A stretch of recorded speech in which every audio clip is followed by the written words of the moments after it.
some blue state Republicans are trying to sound the alarm to Donald Trump about these Medicaid cuts, because he's saying publicly, and I guess there are some people that believe Donald Trump at his word at this point, which is shocking to me, because he's probably the most notorious liar in American history. He's saying that he doesn't want to cut Medicaid, but the Republican House budget slashes Medicaid to the bone. Now, there was a piece in the Washington Post today that Representative Jeff Van Drew, he's a Republican in New Jersey, which is a blue state, is talking to Trump, among other blue state Republicans. Hey, you know, Medicaid provides health coverage for like 1 in 5 Americans, 41% of births nationwide, basically half of coverage and care, or at least it helps around half of kids with special needs. 83 million low-income Americans are a part of Medicaid programs. 5 in 8 nursing home residents. I mean, this would be so devastating for our elderly in nursing homes. And it's more, there are 41 out of the 50 states in this country have Medicaid expansion. There are 9 Republican states that still resisted it. That was a part of the Affordable Care Act, where essentially the federal government pays for all of it, and then they split the administrative costs, the federal government and the state government. So like, it's barely skin off the back of these red states. But this is the policy of conservatism. This is their ideology. They want to immiserate people so that they continue to be in the workforce and can be exploited. And they can transfer more wealth to the top of the income threshold. So Ben Shapiro responded to this and talked about Medicaid. It's been a fun kind of year and a half to watch Ben Shapiro struggle in the Republican rebrand of being economic populists, which is not a thing, but they try to pretend they're for everybody. And you have Ben Shapiro chiding people for celebrating the death of that United Healthcare CEO. And most of his audience is like, wait, I'm on board with this. And then I'd be curious to see how his audience responds to this kind of thing, this kind of coverage of Medicaid, because almost everybody knows somebody who, or has been on Medicaid, because 1 in 5 Americans benefit from it. This is Ben Shapiro's take. So the House Energy and Commerce Committee is responsible with coming up with $880 billion in the savings. But the reason the Democrats are saying that's all coming from Medicare and Medicaid is because the House Energy and Commerce Committee presides over programs like Medicare and Medicaid. So House Minority Leader Hakeem Jeffries, he, of course, is suggesting that's exactly where all the cuts are going to come from. They're going to come from Medicare. They're going to come from Medicaid. They're not going to come from Medicare. President Trump does not want any cuts to Medicare. Medicaid is a bit of a different story, and we'll get into that in a moment, because the truth is Medicaid is one of the great boondoggles in American public policy. We expend literally hundreds of millions of dollars a year. We expend literally hundreds of billions of dollars a year on Medicaid, and the returns on Medicaid are truly atrocious, just speaking in terms of public policy, speaking in terms of health outcomes. There's some good studies that actually demonstrate that Medicaid coverage is no better than you having no coverage and just going for emergency care to the hospital. Why? Because the reimbursement rates on Medicaid are so low that doctors don't even take Medicaid. Good doctors don't like taking Medicaid because the reimbursement rates are pennies on the dollar of what they could earn from private insurance. Pause it. Good doctors don't take Medicaid. Why is that the case? Why do we have tiered healthcare in this country? I mean, he's just being factually, he's correct that there are only certain doctors that take Medicaid, and that's a part of our tiered healthcare system where the wealthy get to benefit from private insurance and top doctors, and doctors who take Medicaid. Yeah, they're maybe more used to taking more low-income patients, and perhaps the care quality isn't as good. That's the problem of an underfunded healthcare system where we have mostly privatized it all. And so Medicaid, a government program, has to compete with the private insurers that are gouging people. I have a proposal for the Department of Government Efficiency and the Republicans who are looking to cut out waste, fraud, and abuse they falsely tell us in our government. How about we make it illegal for there to be a private middleman mafia boss in between us and our healthcare, and make that universal across both income thresholds if it relates to Medicaid and disability, and age when we're talking about Medicare. Because actually, when you talk about bad cost value for money, it is our private health insurance system and our collapsing life expectancy because of that. And so cutting out waste, fraud, and abuse would mean maybe just make us have one payer, the federal government, for our health insurance. And you know how much costs would go down? Exponentially. So what he's talking about poorer outcomes for Medicaid, which isn't borne out in reality when he says it's better to have no coverage than to have Medicaid coverage, is what he just claimed there. Better to have no coverage than Medicaid coverage. You're serious? If you go into the hospital with a Medicaid card with an emergency, I'm not saying that you're going to be able to have it all covered, but if you go in with an emergency and no health insurance, it could bankrupt you for the rest of your life. What he's saying is completely verifiably false. But then he does that little shift, you can tell, right? When he says the good doctors part. That's when you know he's lying to you.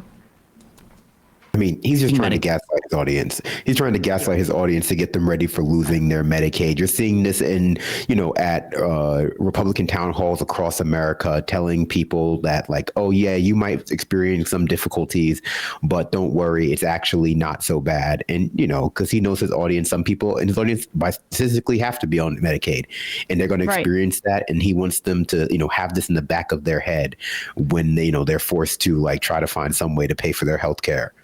Right. And family members are going to have to pay for this stuff for seniors, the 6 and 10 that Medicaid covers for nursing home residents. That's exactly right. And the nursing homes are increasingly being bought up by private equity that are cutting nursing services and healthcare services to extract as much money as possible. So when we talk about waste, or we talk about how we could improve Medicaid, in part, it's because this money is going towards these private entities that are exploiting government services for profit and not giving our nursing people in nursing homes the right amount of care. Well, I mean, it's a bit of a conundrum now, isn't it? Right? Because like when you talk about like the administrative cost of social programs like Medicaid, like anything that you're not spending in their minds literally on care must in fact be waste. And we know that's because ideologically they view the whole thing as wasteful. But when like a private company has like 5 times the administrative cost, that's not like waste. That's just like profit. That's profit for them. That's revenue. Like the government doesn't like operate that way. So it's easy to frame like any spillage as like waste. But in the private sector, like, all of that, like all those profits that people tout, like that's the waste for you. Like that's the way, that's them wasting your money. Yep. What we really need here is the United Health CEO to come in and tell people what care they can and what care they can't have, because everyone loves that guy, right? Oh, everyone. Populist right that Ben Shapiro is speaking to. And I have this stat. I didn't want to forget it. So there are 40 states, and I guess 41 now, but in the 40 states from what I have written down that expanded Medicaid under the Affordable Care Act, the states that didn't expand have nearly doubled the uninsured rates of the states that expanded and added Medicaid. 41.1 to 7.5% is the statistic. So if Ben Shapiro is so right about how Medicaid, it's almost the exact same as not having any insurance at all, then why did people voluntarily join the Medicaid rolls and become eligible for it in the states that expanded it and double the rate of the states that didn't? Why did they? So keep going. Why? Because the reimbursement rates on Medicaid are so low that doctors don't even take Medicaid. Good doctors don't like taking Medicaid because the reimbursement rates are pennies on the dollar of what they could earn. Well, okay, I'm sorry. Again, that's the problem. That's the problem. Because people like you are pinching pennies.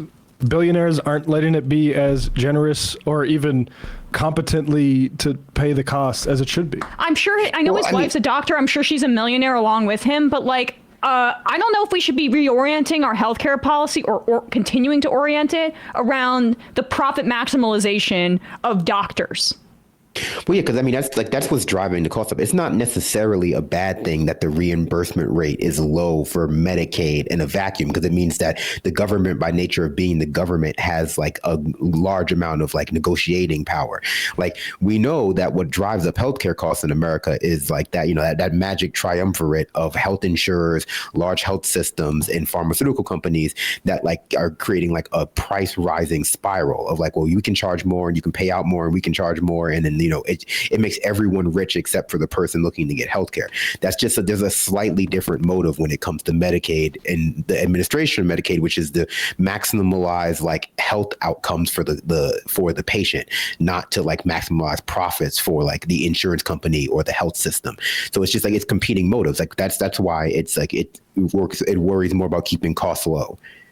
And doctors that are in it for profit are in part the reason we don't have a healthcare system. They are the ones who hired Ronald Reagan back in the 50s to speak against Medicare for all. And the truth is we should be making it much easier to train more doctors by making higher education more available. And any doctor, like Ben Shapiro's wife, presumably, that thinks it would be slavery to work under a public health insurance regime or something like that, should be encouraged to find a new line of work, because that's fucking evil. And those people are disgusting. It's actually a complete violation of the Hippocratic Oath, but exactly. Not to be corny about it. Those are the people that, like, if there's one group that should be wiped out by AI, it is doctors that think that they should be able to extract maximum profits and drive Benzes around everywhere, as this country is massively undercared for. Or people who come into that way of thinking because they're $200,000 in debt coming out of medical school, to Matt's point, which is what is a big problem in our healthcare system in particular, is that it's so expensive to become a doctor that it, like student debt more broadly, but specifically with graduate school, and you can apply it to law school, it funnels people into the jobs that will let them pay off their debt as quickly as possible. And that it makes it so that it exacerbates the income and wealth inequality. Billy in Portland says, I was diagnosed with stage 4 ovarian cancer in September 2023, September 2023. Medicaid paid for 7 cycles of chemo, major surgery with 5-day hospital stay, radiation, regular screening CAT scans and MRIs, countless medications, including one that is $37K out of pocket per month, even services to help with chemo side effects like acupuncture. Ben Shapiro can suck on my chemotherapy port that Medicaid paid for. Thank you, Billy, in Portland, for telling us your story. Now, here's Ben Shapiro telling you that having Medicaid is the same as having no health insurance at all. Medicaid is, in fact, a giant government make-work program that does not have particularly good outcomes. But just as with every giant government make-work program, it has now become a third rail of American politics. Hakeem Jeffries and Democrats are, of course, going to suggest that it's tax cuts for the 1%, and on the basis of that, it's going to be cuts for the poor. Yep. Let's be realistic about this. The only people paying taxes in the United States of America on an income level are the people in the top quintile. In terms of net taxes paid, net of benefits received from the government, the only people paying any level of net income taxes in the United States are people in the top income quintile. This is just verifiably Everybody else false. is receiving on net money from the federal government. So if you're going to cut taxes, who else presumably is going to have their taxes cut? How would that work? No, By the way, people pay you, it also man. happens to be the case that the Trump tax cuts disproportionately affected people in actually the middle income quintiles. I just can't tell, like, I guess Ben Shapiro's audience is probably pretty old and, like, probably older, upper middle class, like, but I can't imagine not having hundreds of thousands of dollars in the bank and listening to Ben Shapiro just like talk down to you about how you don't need healthcare and like feeling good about that. Like, it's so like demoralizing. It's like so demeaning, like a very, I can only imagine like the audience must not be comprised of that many people who fall into that category. Or if they do, like, I don't know what they're attracted to in the show. Like, it seems like, half of the show is just like telling you that you don't deserve to live. You don't deserve to be able to live. Conservatism is by and large like a bunch of very stupid, like 40 to 50-year-old men that will just eat shit entirely. And then you got the rich guys there. Like, the idea that Elon Musk doesn't get, like, we've fully accounted for what he gets from the government by being able to, frankly, privatize NASA for the guy, when Barack Obama in 2009 was saying, look, we need to do something else. We need to bring in private industry to do space stuff. SpaceX was the main company mentioned. And it would not exist if Obama hadn't decided to do that. Same with all this Starlink crap, that he's a government contractor. The self-driving stuff he's only allowed to experiment with cameras which don't work as well as LiDAR, which frankly shouldn't be allowed on the road. He's allowed to do that because the government is actually every self-driving car, not only Teslas, but also the Google ones and all the other ones all over Austin and San Francisco. They are providing American streets as a test environment for corporate benefit. We are all getting screwed. None of us can pay for a fucking house because these guys run the government and they think that they're the ones getting the raw deal. Ben Shapiro is paid to lie to you on behalf of those folks. He absolutely is. And it's borne out in the data. How long can this little man gaslight his audience for? We see that we are at levels of income and wealth inequality that are analogous to the Gilded Age and even pre-revolutionary France. So the idea that this is in any way sustainable and that he can keep saying that rich people are paying more into taxes and his audience is okay. I mean, really? How dumb are you? How much of a mark are you? I guess enough to vote for Donald Trump. He's are you talking about the his audience? Yeah, they're stupid. I mean, he's a mercenary. I mean, honestly, we have seen through the Joe Rogan experience and these online influencers, if you talk with authority, there's about 35% of the country that's just going to automatically think that you have something to say. And that I don't know what to do with. So I have to. You don't need to talk with authority. I'm seeing people just share whatever bullshit they see that basically, holds up their already preconceived notion of what's going on or their worldview. I see people sharing right now an old, I don't even know where it came from, but there's this old Snopes debunked thing from the first Trump administration where Obama received royalty checks every year from the government for the use of the term Obamacare. And I'm the seeing Republicans came up with that. He should. But I'm seeing, but I mean specifically where it came from. But now I'm seeing it all of a sudden after not seeing it for 6 years. It's all over the place again as Doge uncovered that Obama receives $2.5 million of the year for the government to use the word Obamacare. And people online, I've seen it on TikTok, videos of people going crazy over this, screaming at their camera about how their hard-earned tax money is going to Obama. It's not true. It's a lie. There's no Obamacare royalty. They should have said 2.4 billion. They should have put a B on that. That would have made people really upset. That's million is barely any money. Come on. B for Barack. B for Barack. You were talking about how the term Obamacare came from Republicans. Right. It's not even a government used term. I was saying I'm not sure where this specific lie came from, obviously from a right winger, but where it originated, who knows? But people are sharing this shit today. That was the rare branding.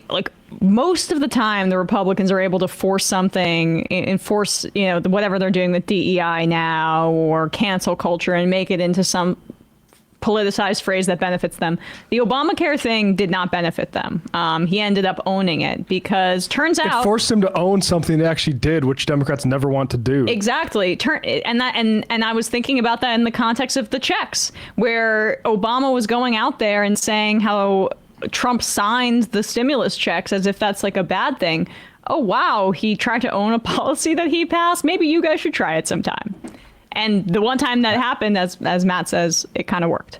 Hey, folks, don't forget to hit the subscribe button and check out our daily show. We do it every day at 12 p.m. Eastern for about 2.5 hours. We even take phone calls. You should check that out.